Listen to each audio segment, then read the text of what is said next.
ठाकरेंची मुंबईत सत्ता आली तर मुंबईचा महापौर खान होईल असा एक नवीन प्रचार मुंबई महापालिकेसाठी भाजपनं सुरू केलाय।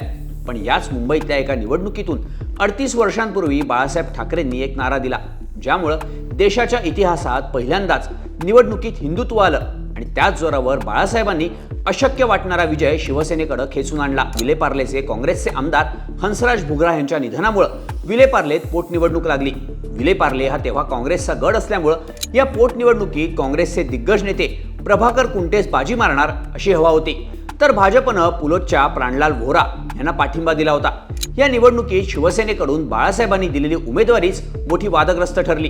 बाळासाहेबांनी पोटनिवडणुकीसाठी तत्कालीन मुंबई महापौर रमेश प्रभूंना रिंगणात उतरवलं होतं। रमेश प्रभूंनी त्याआधी महापालिकेत विरोधकांच्या प्रश्नांना उत्तर देताना होय मी हिंदू महापौर आहे आणि त्याचा मला कमीपणा नाही असं विधान केलं होतं।